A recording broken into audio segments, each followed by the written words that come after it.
টাকা দিয়ে সুখ কেনাও যায় না, সুখ কিনতে হয় মন দিয়া। সুখ আসে কলিজা থেকে, সুখ আসে কলিজা থেকে। আমরা সারা জীবন শুধু নকল জিনিসের পিছনে ছুটি, আল্লাহর দেওয়া সূর্যরে বাদ দিয়া আমরা ঝাড়বাতির পিছনে দৌড়াই। টাকা দিয়া তো তাহলে বড়লোক মানুষটা কবরের মধ্যে টাকা দিয়ে সুখ কিনত, টাকা দিয়ে সুখ পাওয়া যায় না।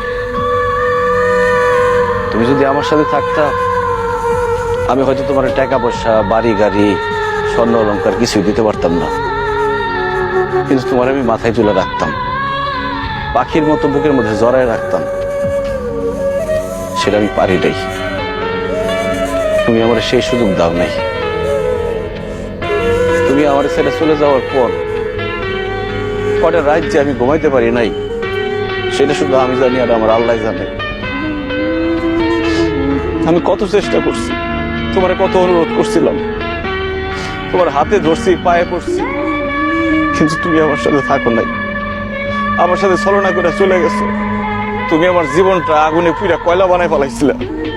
তোমার মতো মেয়েদের জন্য হাজার হাজার ছেলেরা জীবন তো লাশ হয়ে ঘুরে বেড়ায়, আমার আল্লাহ আমারে বাঁচাই দিচ্ছে। তখন আমার জীবনে আসছে আয়েশা।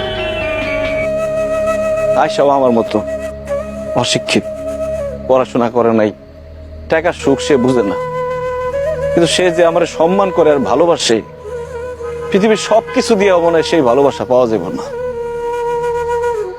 আমি আলহামদুলিল্লাহ ভালো আছি, দোয়া করি তুমিও ভালো থাকো। তোমার প্রতি আমার কোনো রাগ অভিমান নাই, তুমি তোমার ভুল বুঝতে পারছো, আল্লাহর কাছে মাফ চাও, আল্লাহ সুখ দিতে পারে। ভালো থেকো।